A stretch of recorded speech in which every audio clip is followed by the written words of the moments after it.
Praise lord. వాక్యంలోకి వెళ్లే ముందు ప్రార్థించుకోము.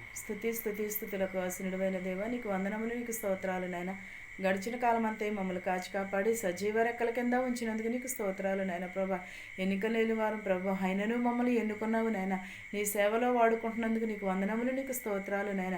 ఇలాంటి తరుణంలోకి ఎంతోమంది బాధపడుచున్నారు నాయన. వారందరికీ నీ తరుణం దయచేయమని అడుగుచున్నాం ప్రభా. వాక్యము విని వాక్యం ద్వారా అనుసరించే భాగ్యమును దయచేయమని అడుగుచున్నాం ప్రభా. వినిచున్న వారికి, చూచుచున్న వారికి స్వస్థత కలుగుటకు సహాయం చేయమని అడుగుచున్నాను తండ్రి. ఆమేన్. ద్వితీయోపదేశకాండము 11 మొదటి 2 వచనాలు చదువుకుందామండి. కాబట్టి నీవు నీ దేవుడైన యెహోవాను ప్రేమించి ఆయన విధించిన వాటిని అనుసరించి ఆయన కట్టడలను, విధులను, ఆజ్ఞలను ఎల్లప్పుడూ గైకొనవలెను.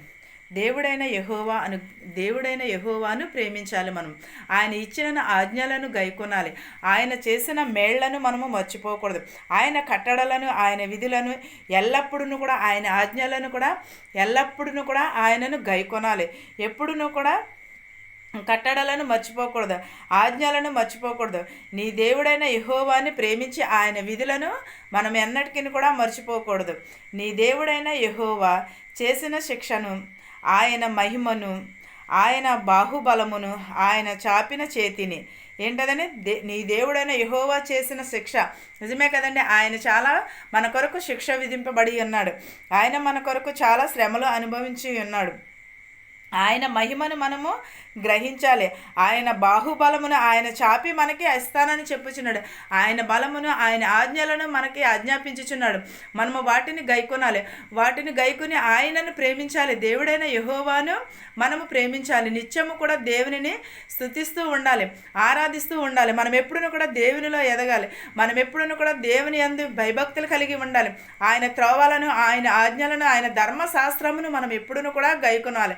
గైకొని మన చెడు మాటలకు, చెడు ఆలోచనలకు కాదు, దేవుని వైపు మాత్రమే చూడాలి. మన హృదయం ఎప్పుడును కూడా దేవునిలో మెలిగేలాగా చూసుకోవాలి. అది మానేసి ఈ లోకపు వైపు మనం ఎంత మాత్రమును కూడా చూడకూడదు. ఎప్పుడు ఇలాగే చెప్తూ ఉంటారు, వింటూ ఉంటారు, కానీ హృదయంలో గోచరణకి రావటం లేదు.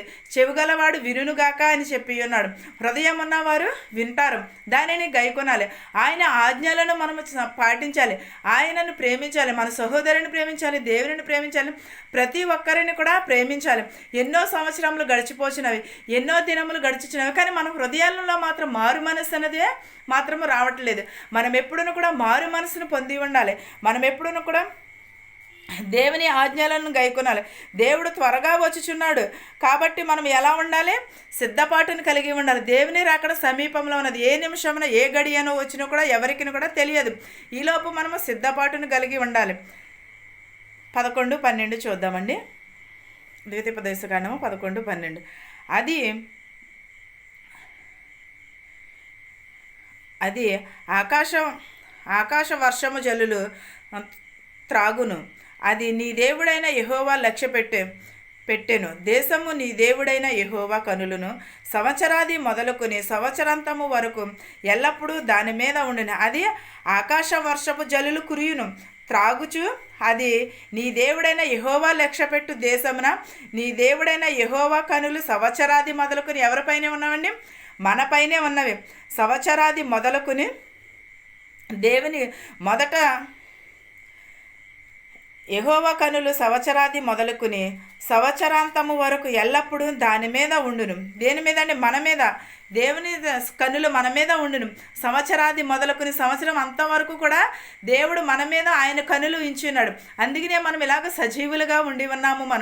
మనం ఎన్నో సంవత్సరములు గడుచుచున్నవి, ఎన్నో దినములు గడిచి ఎన్నో పండుగలు జరుగుచున్నాయి.